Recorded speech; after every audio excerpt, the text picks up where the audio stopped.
Tepuk tangannya mana buat Allah kita, come on.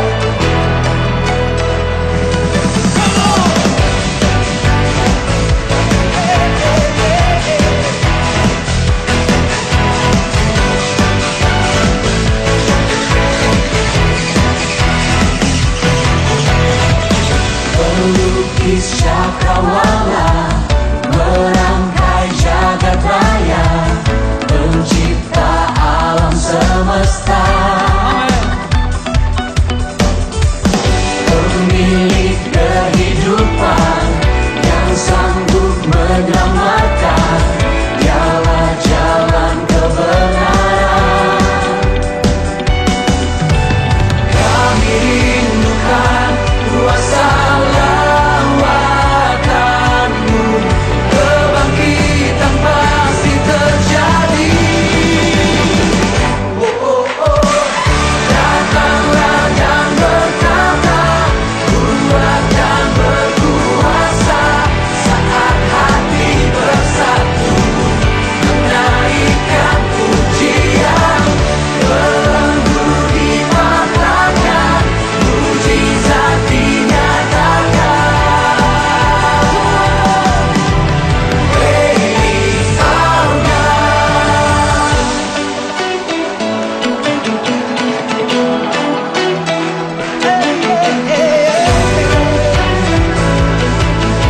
Pemilik kehidupan, hanya Yesus Tuhan.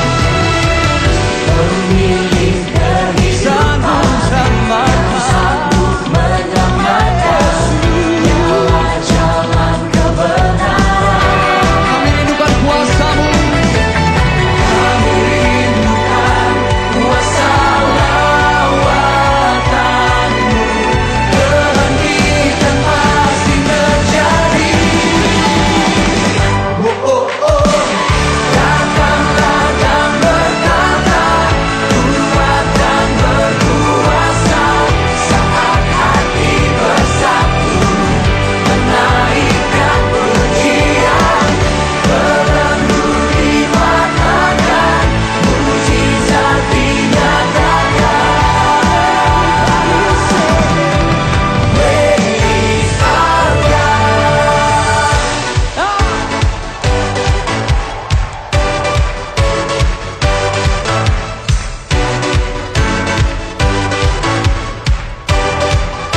Come on, make some noise.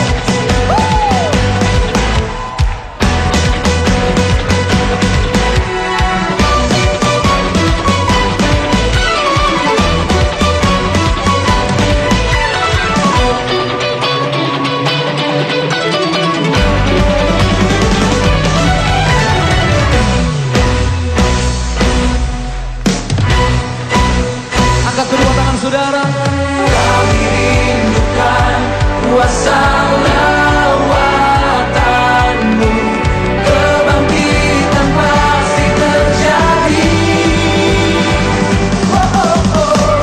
Datanglah dan berkata, kuat dan berkuasa, saat hati bersatu, Pujian yang terbaik. menaikkan pujian, belenggu dipatahkan, mujizat dinyatakan.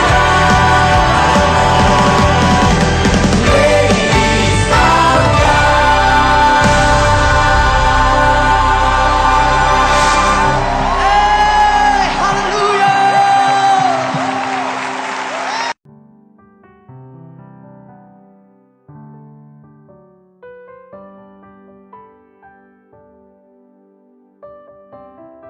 Haleluya. Kita bersyukur pada Tuhan atas kebaikan Tuhan yang telah memimpin kita sepanjang minggu yang berlalu, sehingga pada pagi ini kita bertemu di dalam ibadah kita pada pagi ini. Sebelum kita masuk dalam ibadah kita, kita berdoa menyerahkan acara ibadah kita ke dalam tangan Tuhan, agar Tuhan yang memimpin kita dari mula pertengahan hingga akhir kebaktian kita. Mari kita berdoa.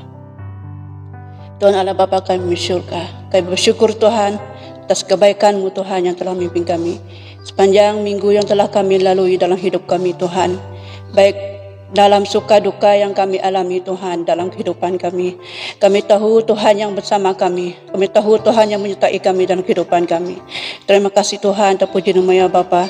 Sehingga pada pagi ini Tuhan kami dipertemukan sekali lagi dalam ibadah kami pada pagi ini ya Bapa. Tuhan, sebelum kami masuk dalam ibadah kami Tuhan, kami berdoa menyerahkan upacara ibadah kami Tuhan ke dalam tangan-Mu ya Bapa. Kami berdoa bagi saudari kami yang memimpin ibadah kami pada pagi ini Tuhan. Engkau pakai dia Tuhan menjadi saluran berkat bagi kami pada pagi ini ya Bapa. Baik segala pujian penyembahan yang kami angkatkan bagi Engkau ya Bapa. Bila semuanya Tuhan untuk kami mengagungkan Engkau ya Bapa. Untuk kami memuji Engkau Tuhan dalam kehidupan kami Tuhan. Terima kasih Tuhan. Kami serahkan acara kami tentang-Mu ya Bapa. Pimpin kami permulaan, pertengahan, hingga akhirnya Bapa. Terima kasih Tuhan. Kami tidak lupa juga Tuhan berdoa untuk mereka yang dalam kelemahan tubuh Tuhan di mana saja mereka berada ya Bapa. Engkau tahu Tuhan mereka yang di hospital juga Tuhan kami berdoa. Bagi mereka yang di hospital Tuhan yang di kuarantin Tuhan bagi penyakit COVID-19 ini ya Bapa kami berdoa. Agar Engkau melawati mereka Tuhan. Bila mereka menerima kesembuhan daripada Engkau ya Bapa, lewat daripada lawatan-Mu ya Bapa dan jamahan-Mu ya Bapa. Terima kasih Tuhan. Juga mereka yang terlantar di rumah masing-masing Tuhan, agar Engkau lawati mereka juga Tuhan, lewat lawatan dan jamahan-Mu Tuhan, mereka dapat menerima kekuatan dan kesembuhan daripada Engkau ya Bapa. Terima kasih Tuhan, terpuji nama ya Bapa. Sekali lagi kami berdoa menyerahkan kebaktian kami Tuhan dalam tangan-Mu ya Bapa. Engkau pimpin kami dari mula pertengahan ke akhirnya Bapa. Terima kasih Tuhan, terpuji nama ya Bapa. Dengar doa kami Tuhan. Semua ini kami minta dan kami beralaskan hanya di dalam Tuhan Yesus kami terus berdoa serta mengucapkan syukur. Amin.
Selamat pagi, selamat beribadah untuk kita semua pada pagi hari ini. Sebelum kita merenung dari firman Tuhan pada pagi hari ini, terlebih dulu gereja mengucapkan syukur kepada Tuhan kerana penyertaan Tuhan bagi setiap pribadi, baik kesihatan kita secara jasmani dan rohani. Tuhan telah memberkati kita. Dengan itu, saudara, sebelum kita memulakan dengan melihat kepada firman Tuhan pada pagi hari ini, mari kita berdoa dan saya pimpin kita dalam doa. Tuhan Bapa Surgawi, pada pagi hari ini kami datang kepadamu, mengucap syukur kepada Tuhan kerana pemeliharaan Tuhan, dan sehingga pada pagi hari ini kami diberkati, baik kesihatan secara jasmani dan rohani kami. Tuhan Yesus, dalam pergerakan kami, dalam kami bergerak ke sana sini, Tuhan telah menyertai kami. Dengan itu Tuhan Yesus, kami akan mendengar dari firman Tuhan pada pagi hari ini untuk menjadi makanan rohani kami. Dan biar Roh Kudus-Mu Tuhan bergerak di dalam hati kami, menyatakan kebenaran firman-Mu. Dengan itu Tuhan Yesus, hamba merendahkan diri hamba di hadapan-Mu dan ampunikan hamba-Mu, supaya firman-Mu dapat kami pelajari untuk panduan sebagai pakar rujuk kepada kami untuk lebih mantap di dalam iman percaya kami teristimewa dalam kepimpinan. Terima kasih Tuhan Yesus, pada pagi hari ini kami sekali lagi mengucap syukur. Terima kasih Bapa di dalam dan atas nama Yesus Tuhan sebagai Juru Selamat. Amin. Pada pagi hari ini sekali lagi kita akan melihat kepada satu tema, yaitu prinsip pemimpin Alkitab, kunci keberhasilan gereja. Di dalam 2 minggu berturut-turut kita sudah mempelajari mengenai pemimpin gereja, dan minggu yang kedua kita sudah melihat kepada syarat-syarat menjadi pemimpin gereja. Tetapi pada pagi hari ini kita akan melihat kepada tema ini, yaitu prinsip pemimpin Alkitabiah, yaitu mengenai kunci keberhasilan pemimpin gereja. Lebih penting untuk kita untuk menyelami, untuk merasai pimpinan Tuhan dalam pelayanan kita sebagai pemimpin. Karena Tuhan telah menetap, telah memilih kita menjadi pemimpin gereja. Dengan itu, mari kita melihat, dan saya akan membaca dari Kisah Para Rasul pasal yang ke-20, ayat yang ke-28 hingga ke ayat yang ke-32. Saya akan baca ayat yang ke-28.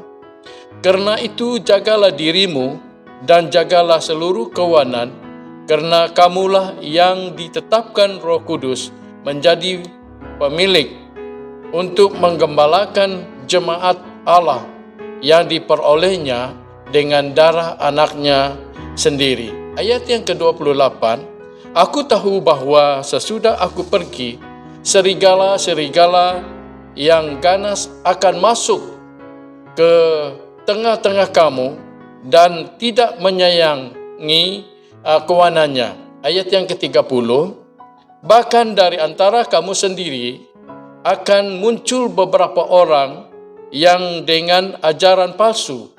Mereka berusaha menarik murid-murid dari jalan yang benar dan supaya mengikuti mereka.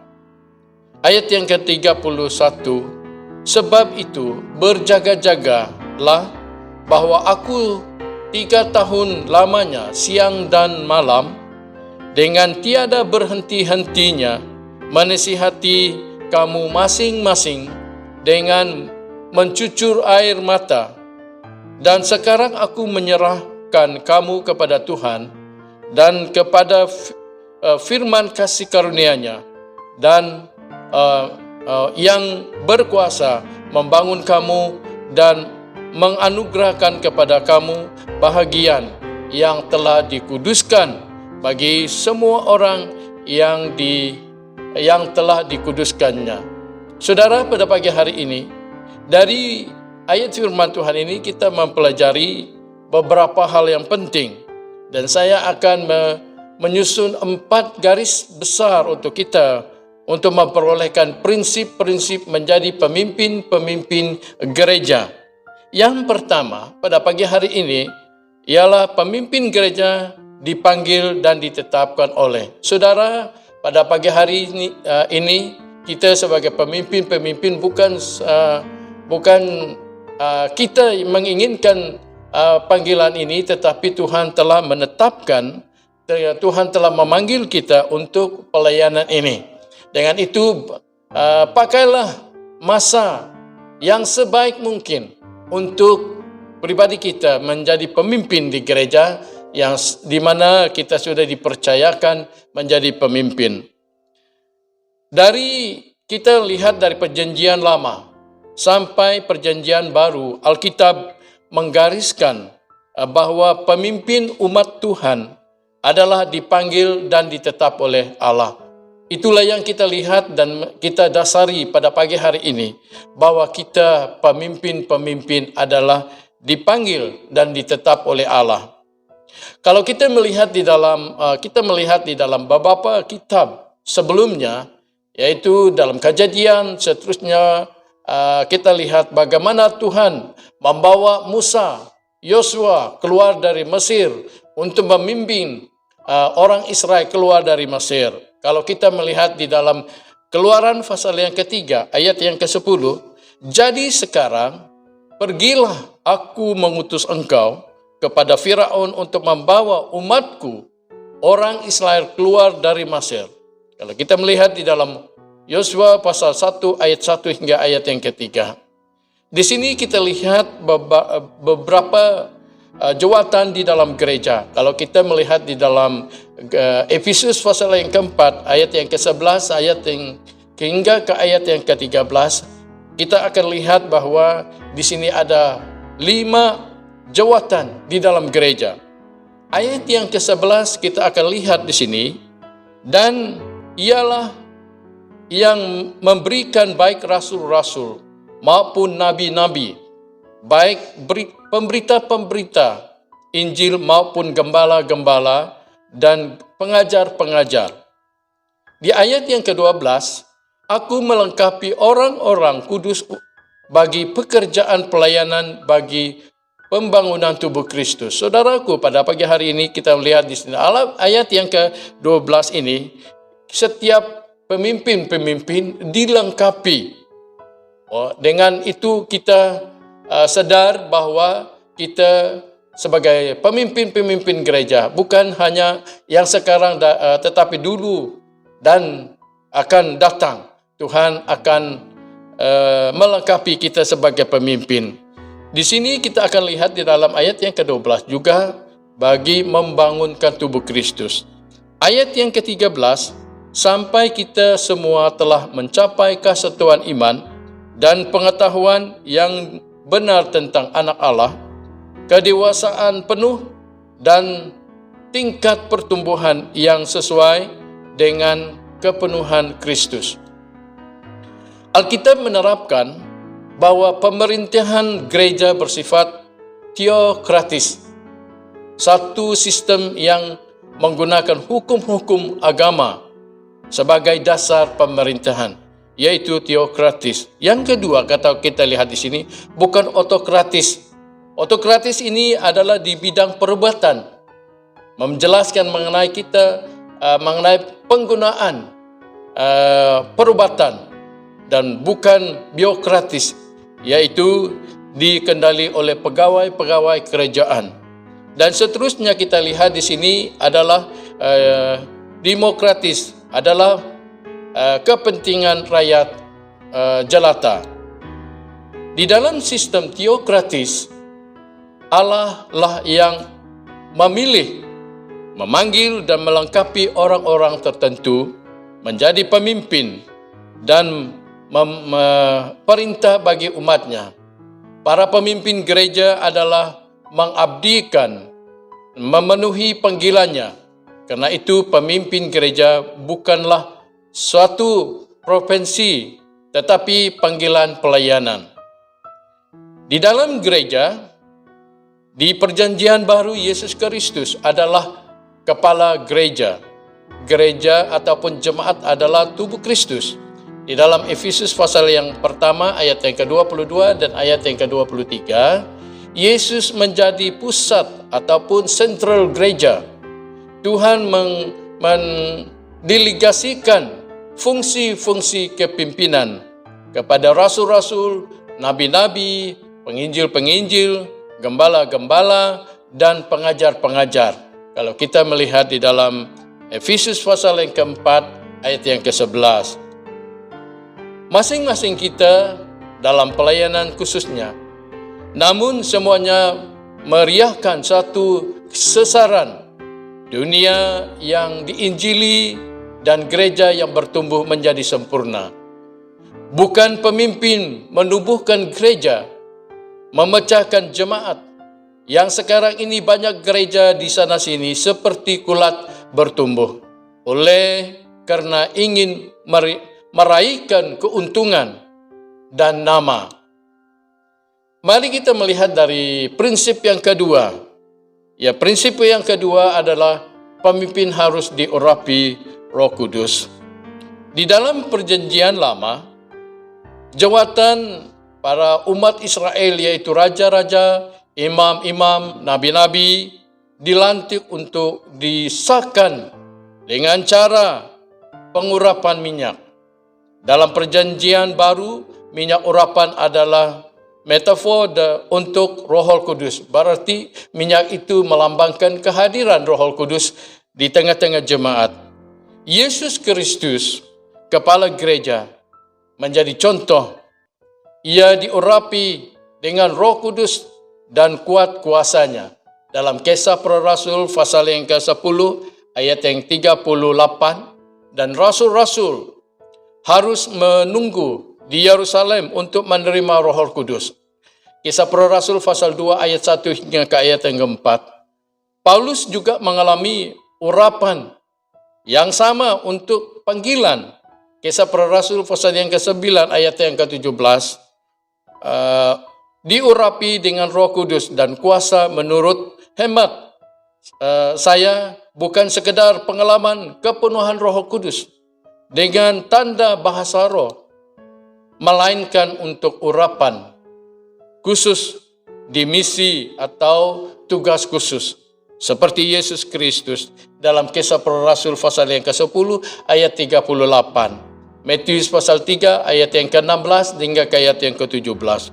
Roh Kudus mengaruniakan kuasa dan kesanggupan, kepimpinan, baik kemampuan intelektual atau spiritual.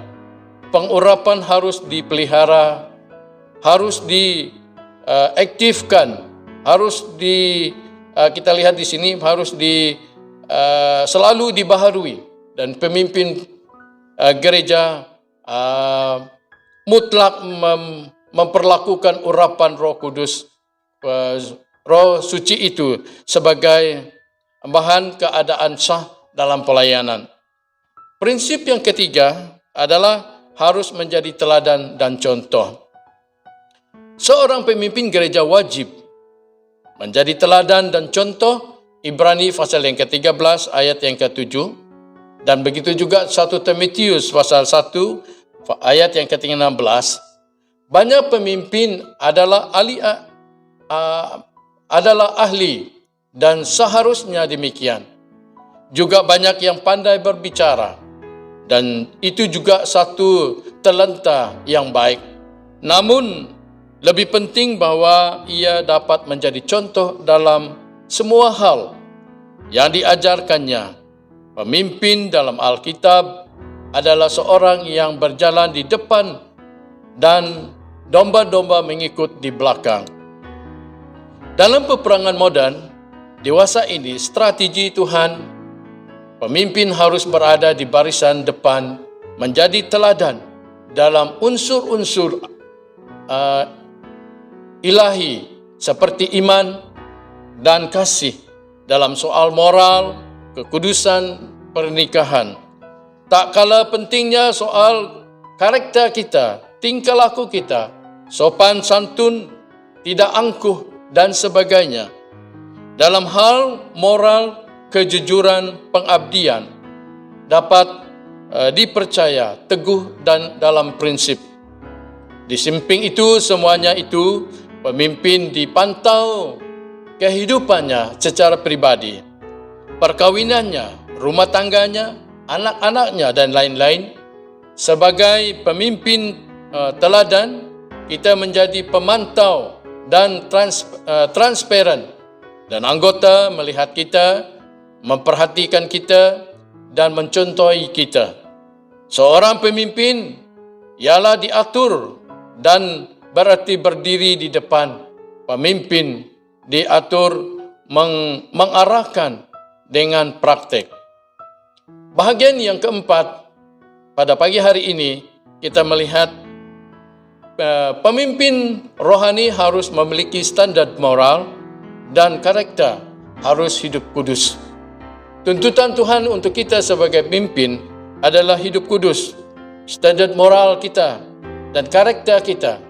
Dan mari kita lihat bahwa kalau kita membaca kualifikasi seorang penatua ataupun penilik jemaat di dalam 1 Timotius pasal 3 ayat 1 hingga ke yang ke-7 dan Titus pasal 1 ayat 5 ayat yang ke-9, bahagian terbesar dari persyaratan pemimpin rohani adalah moral dan karakter, kemurnian, kesalehan dan kekudusan. Adalah prinsip dasar dari para pemimpin rohani. Kehidupan, nikah, pengelolaan keuangan, pengandalian temperamen, pembinaan rumah tangga, sifat perilaku dan percakapan dan sebagainya. Jadi unsur-unsur penting pembinaan moral dan karakter, Paulus sendiri mengingatkan para pemimpin, jagalah dirimu, kemudian baru jagalah keseluruh kawanan. Itu sebabnya sering dikatakan bahwa pemimpin rohani harus memiliki integriti, kebiasaan-kebiasaan buruk selalu itu katakan kelemahan kemanusiaan. Dan anggaplah biasa saja, padahal itulah yang kita katakan harus berubah. Kitalah yang tidak mau mengubahkannya. Zaman-zaman sekarang terasa sekali betapa sulitnya hidup kudus. Godaan uang, pergaulan, kehidupan baik, kedudukan, penghormatan, dan membesarkan dusta dan tidak luput mengada pada pemimpin rohani. Tetapi itu bukan kebiasaan kita. Tetapi kita ditentukan hidup kudus dan menjadi teladan, di mana itu adalah panggilanmu.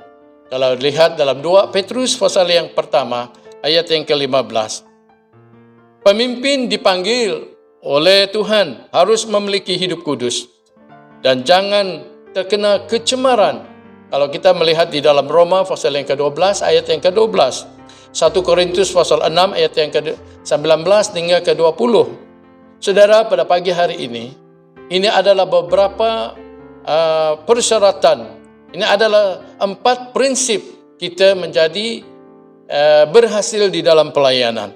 Dengan itu, saudaraku, pada pagi hari ini, mari kita sebagai kesimpulan dari keempat pembacaan firman Tuhan ini ataupun prinsip ini, mari kita lihat bahwa kita tidak akan berkompromi di dalam apapun bidang, cara di dalam pelayanan Tuhan. Mari kita terus maju jaya dan sabar untuk bervisi untuk pelayanan Tuhan. Semoga gereja mengharapkan saudara-saudara yang mendengar pada pagi hari ini diberkati Tuhan dengan prinsip-prinsip menjadi pemimpin. Bukan kita berbicara kepada pemimpin sekarang ini, kita akan mempersiapkan semua pemimpin-pemimpin untuk masa depan. Semoga Tuhan memberkati kita semua. Amin.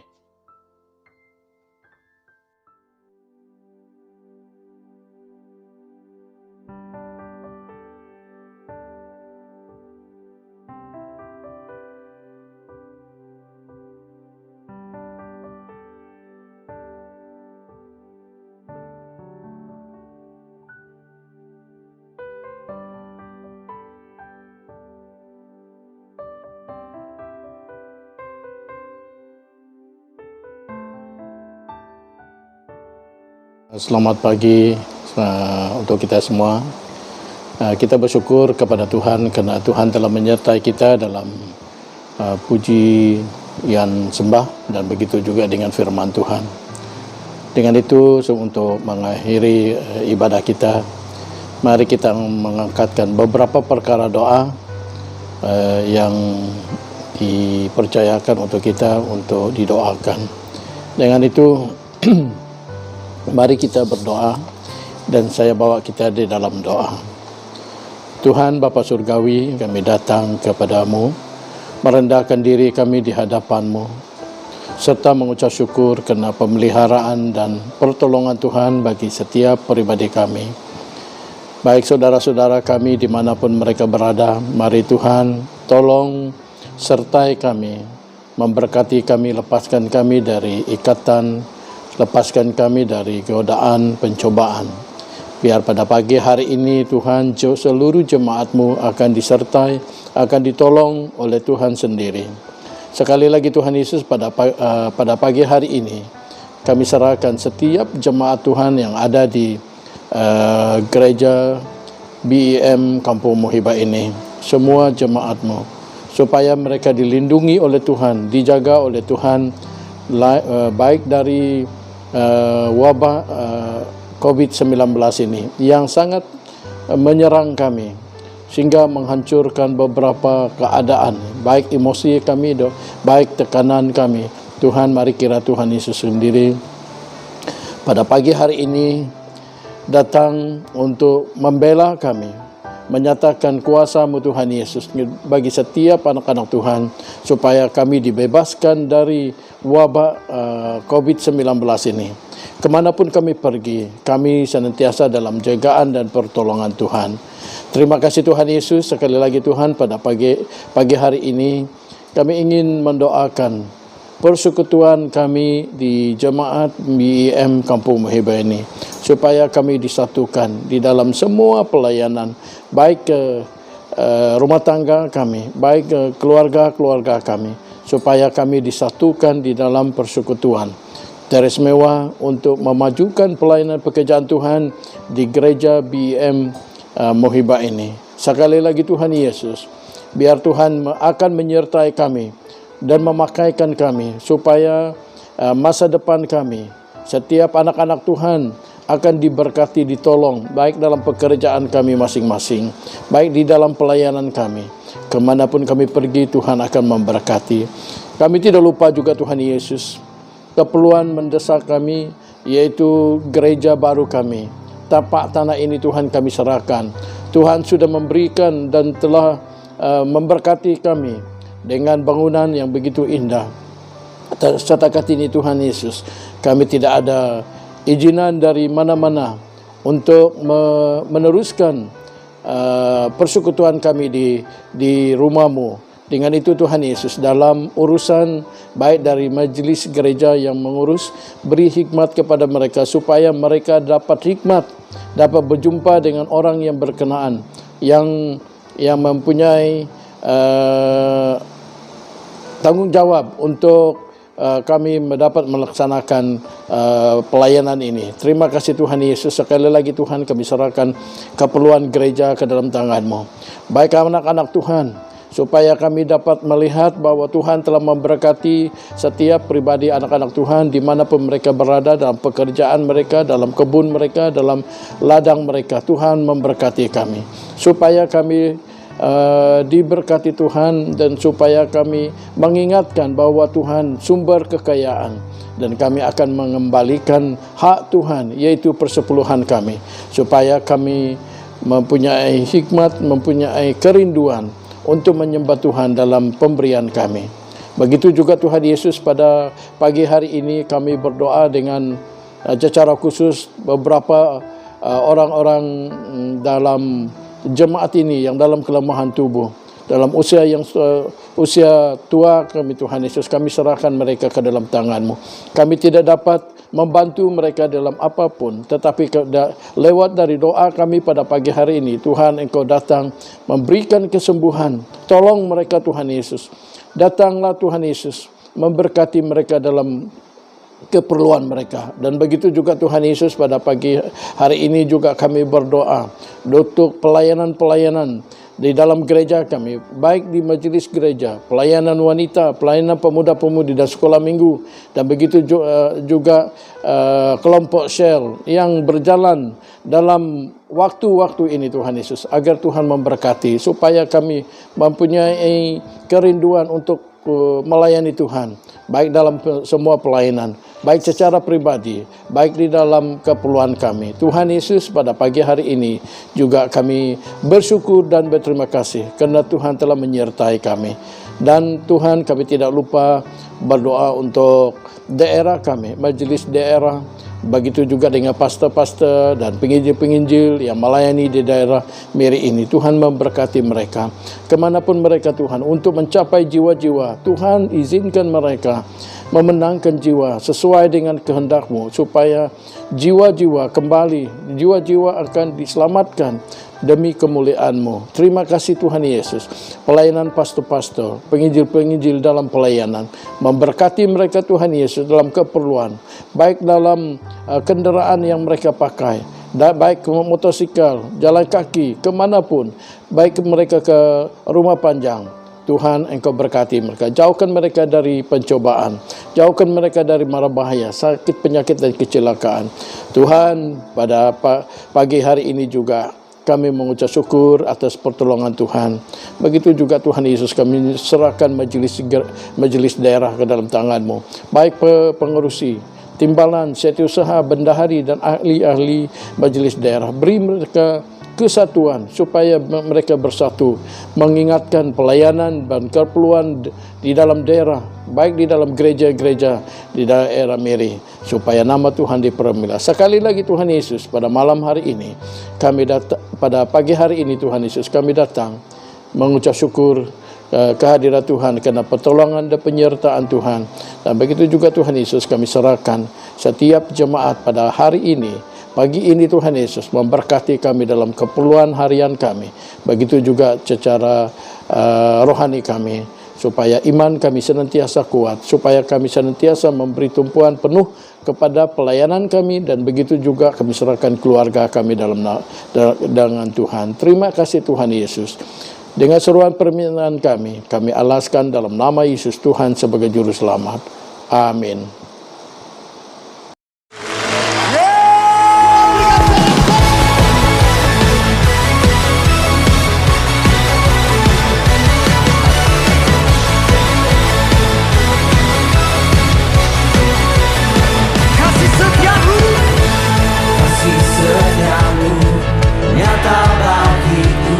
Hikmat kebajikan,